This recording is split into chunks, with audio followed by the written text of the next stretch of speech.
സമസപ്തമം.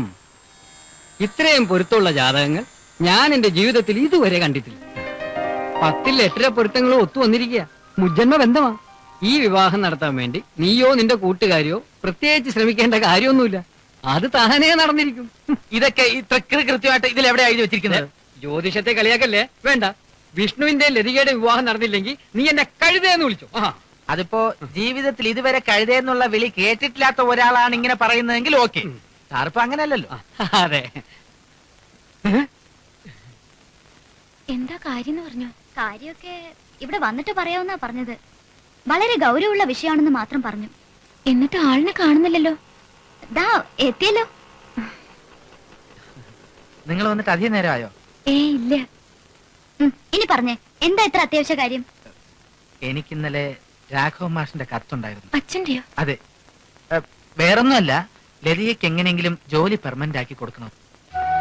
വീട്ടിലെ പ്രാരാബ്ദങ്ങളെ കുറിച്ച് ഓർത്ത് അച്ഛന് വിഷമിക്കാനേ നേരുള്ളൂ. പക്ഷേ ലതികയ്ക്ക് അറിയാമല്ലോ, പോസ്റ്റ് പെർമനന്റ് ആക്കി കിട്ടുക എന്നുള്ളത് അത്ര എളുപ്പമുള്ള കാര്യമല്ല. അപ്പോ ലതികയും പിരിച്ചുവിടാന്നാണോ? കൃഷ്ണൻകുട്ടി വിചാരിച്ച പെർമനന്റ് ആക്കാൻ ഒരു രക്ഷയില്ലേ? രക്ഷയില്ലേന്ന് ചോദിച്ചാൽ ഒരു ചെറിയ മാർഗമുണ്ട്. പക്ഷെ അത് ഇത്തിരി കടുത്ത മാർഗമാണ്. പുറത്തിറങ്ങിയാൽ എന്റെ ജോലി വരെ പോകുന്ന കേസാ. അയ്യോ, അങ്ങനെ കൃഷ്ണൻകുട്ടിയുടെ ജോലി നഷ്ടപ്പെടുത്തിയൊന്നും എനിക്ക്. നിക്കേ, എന്താണ് മാർഗം എന്ന് കേൾക്കട്ടെ. അതായത് പോസ്റ്റ് പെർമനന്റ് ആക്കാനുള്ള അധികാരം മാനേജ്മെന്റ് റീജിയണൽ മാനേജർക്ക് കൊടുത്തിരിക്കുക. അപ്പൊ സംഗതി എളുപ്പമായില്ലേ? റീജിയണൽ മാനേജർ ക്ലോസ് ഫ്രണ്ട് അല്ലേ? അവിടെ നിങ്ങൾക്ക് തെറ്റി. ഇക്കാര്യത്തിൽ വ്യക്തിബന്ധവും സുഹൃത്ത് ബന്ധവും അവൻ നോക്കാറില്ല. Is A very strict administrator. അപ്പൊ പിന്നെ വഴിയുണ്ടെന്ന് പറഞ്ഞത്? പറഞ്ഞോട്ടെ, ചില പ്രത്യേക ക്വാളിഫിക്കേഷൻസ് ഉള്ളവരെ മാത്രമേ വിഷ്ണു പെർമനന്റ് ആക്കൂ. അതെന്താ ഈ പ്രത്യേക ക്വാളിഫിക്കേഷൻസ്? പറയാം. ഫസ്റ്റ് കണ്ടീഷൻ, കുട്ടി ശാലീന സുന്ദരി ആയിരിക്കണം. അപ്പൊ ഫസ്റ്റ് കണ്ടീഷൻ ഓക്കേ. എന്തു? നമ്പർ 2, എന്നാൽ മോഡേൺ ഡ്രസ്സും സ്യൂട്ട് ചെയ്യണം. അത് ശരിയാക്കാന്നേ. ഓക്കെ. പിന്നെ ഹിന്ദി ഫ്ലുവന്റ് ആയി സംസാരിക്കാനും എഴുതാനും അറിഞ്ഞിരിക്കണം. ധൈര്യശാലി ആയിരിക്കണം. കൂടാതെ ക്ലാസിക്കൽ മ്യൂസിക് അറിഞ്ഞിരിക്കണം. വെസ്റ്റേൺ ചൈനീസ് കുക്കിംഗ് അറിഞ്ഞിരിക്കണം. ഡ്രൈവിംഗും അറിഞ്ഞിരിക്കണം. ഇതൊന്നും എനിക്ക് അറിയില്ലെന്ന് ഞാൻ ഇന്ദുവിനോട് പറഞ്ഞതല്ലേ. ഓ, അപ്പൊ ജോലി പെർമനന്റ് ആക്കാൻ വേണ്ടിയായിരുന്നോ ഇതല്ല ലതികയോട് ചോദിച്ച് മനസ്സിലാക്കാൻ പറഞ്ഞത്? അതെ. സ്റ്റെനോഗ്രാഫറുടെ ജോലിക്ക് ഇതൊക്കെ അറിഞ്ഞിരിക്കണം നിർബന്ധമുണ്ടോ? ഈ കാര്യം എന്റെ അടുത്ത് ചോദിച്ചിരിക്കട്ടെ. വിഷ്ണുവിന്റെ അടുത്ത് ചോദിച്ചാൽ ഈ ടെമ്പററി ജോലി എന്നെ തെറിച്ചെന്നിരിക്കും. ബന്ധം നോക്കിയിട്ടല്ല അവൻ കണ്ടീഷൻസ് വെച്ചിരിക്കുന്നത്. എന്ത് പറയുന്നു എന്നാണ് എനിക്കറിയേണ്ടത്. എങ്കിൽ എനിക്ക് ഈ ജോലി വിധിച്ചിട്ടില്ല എന്ന് കരുതിയാൽ മതി. കാരണം ഈ പറഞ്ഞ യോഗ്യതകളൊന്നും എനിക്കില്ലല്ലോ. ഉണ്ടെന്ന് ഞാൻ പറയുന്നു. അതെ, അങ്ങനെ വിഷ്ണുവിനെ ധരിപ്പിച്ച് നമ്മൾ കാര്യങ്ങൾ നേടിയെടുക്കുന്നു. ഈശ്വര, അതിനൊന്നും ഞാനില്ല. അങ്ങനെ എടുത്തു ചാടി ഒരു തീരുമാനം എടുക്കണ്ട. അതെ, കുറച്ചൊക്കെ കള്ളത്തരം കാണിക്കാതെ ഇന്നത്തെ കാലത്ത് ജീവിക്കാൻ പറ്റില്ല. ഇത്രയും നല്ല സാധ്യതയുള്ള ഒരു പോസ്റ്റ് കിട്ടുന്നതിന് വേണ്ടി ഇത്രയും ചെറിയ കള്ളത്തരങ്ങൾ പറയുന്നത് ഒരു തെറ്റൊന്നുമല്ല. അല്ല എന്തു? ശരിയാ. കണ്ടക്ടർ പോസ്റ്റിന്റെ ഇന്റർവ്യൂവിന് ലോങ് ജമ്പ് ഹൈ ജമ്പ് ഒക്കെ അറിയാവുന്ന ചോദിച്ചപ്പോ ഞാൻ അറിയാവുന്ന കള്ളാവാ പറഞ്ഞത്. അതുകൊണ്ട് ആ ജോലി കിട്ടി. എന്നാലും പിന്നീട് എനിക്ക് ഈ യോഗ്യതകളൊന്നും ഇല്ലെന്ന് വിഷ്ണു സാർ അറിഞ്ഞ അപ്പൊ ജോലി പോവില്ലേ? പെർമനന്റ് ആയി കഴിഞ്ഞാൽ പിന്നെ ഇതൊക്കെ അറിയാമോന്ന് ഡെയിലി ചെക്കിംഗ് ഒന്നും ഉണ്ടാവില്ല. ഈ ക്വാളിഫിക്കേഷൻസ് എല്ലാം ലതികയ്ക്കുണ്ട് എന്നുള്ളത് വിഷ്ണുവിനെ എങ്ങനെ ബോധ്യപ്പെടുത്തും എന്നതാണ് പ്രശ്നം. ഇന്ദുവും ലതികയും എന്റെ കൂടെ നിന്നാൽ മാത്രം മതി. ബാക്കി കാര്യങ്ങൾ ഞാൻ ഏറ്റു. എന്നാൽ കൂടെ നിൽക്കുന്ന കാര്യം ഞങ്ങളും ഏറ്റു. അയ്യോ വേണ്ട ഇന്ദു, എനിക്ക് ഇന്ദുവിന്റെ അത്രയും ധൈര്യം പോരാ. എന്നെ കൊണ്ട് പറ്റില്ല. എല്ലാറ്റിനും ഞങ്ങൾ കൂടെ ഉണ്ടാവുന്ന പറഞ്ഞില്ലേ, പിന്നെന്താ? അതെ. ഈശ്വര,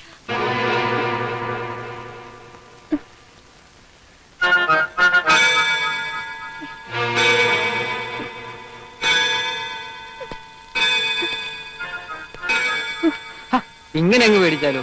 ഒരു നല്ല കാര്യത്തിന് വേണ്ടിയല്ലേ. ഞങ്ങൾ പറഞ്ഞു തന്നു പോലെ അങ്ങ് ചെയ്താൽ മതി. വരുന്നുണ്ട്, തുടങ്ങിക്കോ.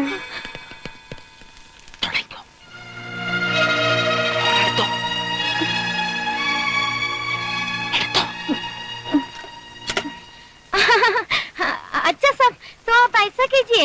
हाँ, एक ओपन टिकट इधर से लीजिए। 24 को सीट खाली है तो हम उस दिन के लिए पक्का कर देंगे। अगर खाली नहीं तो 27 का फ्लाइट पे हम आपको भेजेंगे। हाँ साहब, एक और तरीका भी है। आप 24 को इधर से बम्बई जाइए, उधर से आपको कनेक्शन फ्लाइट जरूर मिलेगा। उसका कंफर्मेशन हम इधर से देंगे। हाँ नहीं नहीं, फेयर में जरा भी फर्क नहीं पड़ेगा। हाँ, दोनों बराबर हैं।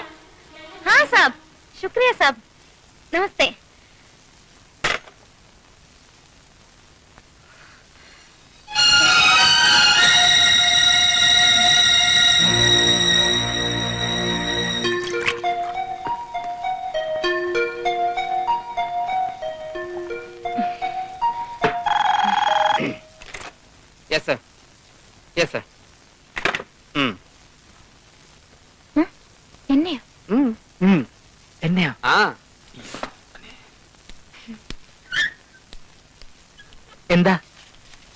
കുട്ടി ആരോടാ ഹിന്ദിയിൽ സംസാരിച്ചത്? ഹിന്ദി മാത്രം അറിയാവുന്ന ഒരു കസ്റ്റമർ ഇങ്ങോട്ട് വിളിച്ചതാ. അയാളുടെ കടിച്ചാ പൊട്ടാത്ത ഹിന്ദി ഞങ്ങൾക്കാർക്കും മനസ്സിലായില്ല. എന്താ ചോദിച്ചത്? അല്ല, ഒന്നുമില്ല. നല്ല ഫ്ലുവന്റ് ആയിട്ട് സംസാരിക്കുന്നു. അതെ, ഇടുക്കി ഡാമിൽ നിന്ന് വെള്ളം തുറന്നിട്ട് പോലെയല്ലേ സംസാരിച്ചത്. ഡിംപിൾ കപാടിയെ തോറ്റു. ഈ രാഷ്ട്രഭാഷ മതി മതി, പോണം. നോക്കിക്കേ, എത്ര സ്റ്റൈലായിട്ടുണ്ട്. അയ്യേ വേണ്ട എന്തോ. ഒന്നാമത് എനിക്കിതൊന്നും തീരെ ചേരില്ല. അത് സ്വയം തീരുമാനിച്ചാ മതിയോ? ദേ ഇതോടെ ഒന്ന് ഇട്ട് നോക്ക്. ആ ഇപ്പൊ നോക്കിയേ, കണ്ണാടി എവിടെ? ദേ ഇവിടെ ഉണ്ട്. കളിയാക്കല്ലേ. നീ ഒന്ന് ചുമ്മാ ഇരി. ആദ്യം തന്നെ ഈ പേടി ഒന്ന് മാറ്റ്. ആ ഇപ്പൊ നോക്ക്, നന്നായിരിക്കുന്നില്ലേ? എന്റെ ഈശ്വര, ഇതൊക്കെ വിഷ്ണു സാറിന് ഇഷ്ടപ്പെട്ട പിന്നെ പെർമനന്റ് ആവുമ്പോ ഓഫീസിൽ ഇതൊക്കെ തന്നെ ഇട്ടോണ്ട് വരാൻ പറയുമെന്ന് എന്റെ പേടി. പിന്നെ നീ ഒന്ന് പേടിക്കാതിരിക്കേ.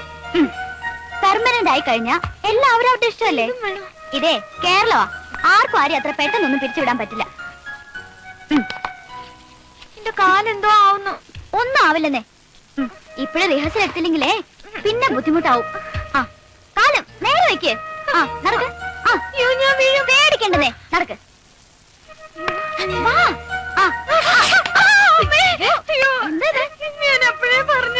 എന്താ കാലിങ്ങനെ വെച്ചിരിക്കുന്നത്? നേരെ വെക്ക്. കാലല്ല, കണ്ണട വെച്ചപ്പോ കണ്ണ് കാണാൻ പറ്റുന്നില്ല. അതൊക്കെ തോന്നല. ഇപ്പൊ കുഴപ്പമില്ല. കുഴപ്പമില്ലല്ലോ. നടന്നാട്ടെ.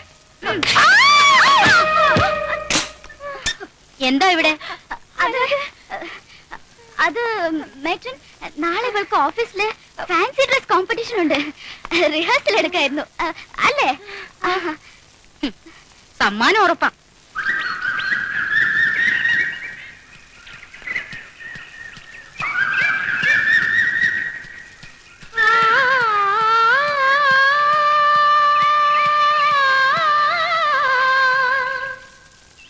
പണി പണി പമഗ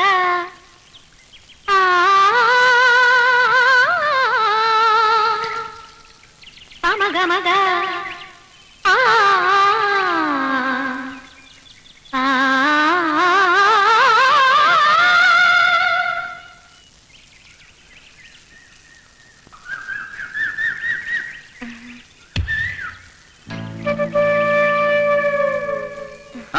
ഇരിക്കെ. സാധകം ചെയ്യായിരുന്നു. അതെന്താ ഇവിടെ? അത് ഹോസ്റ്റലിൽ അതിനുള്ള സൗകര്യമില്ല. പിന്നെ മറ്റുള്ളവർക്കൊരു ശല്യമാവും. നല്ല സ്വരം, നല്ല ജ്ഞാനം, നല്ല ഭാവം. ലതിക ഇത്ര നന്നായിട്ട് പാടുമെന്ന് എനിക്കറിയില്ലായിരുന്നു. പാരമ്പര്യമായിട്ട് സംഗീതമായി ബന്ധമുള്ള കുടുംബമാണ് ഞങ്ങളുടേത്. കല്യാണിയാണോ കാമ്പോജിയാണോ ലതികയ്ക്ക് ഇഷ്ടം? ആരാത്? എനിക്കവരെ പരിചയമില്ല. നല്ല ഹ്യൂമർ സെൻസ് ആണല്ലോ. അങ്ങനെയൊന്നുമില്ല. ഞാൻ കാരണം ഇനി സാധനം മുടങ്ങണ്ട. വരട്ടെ.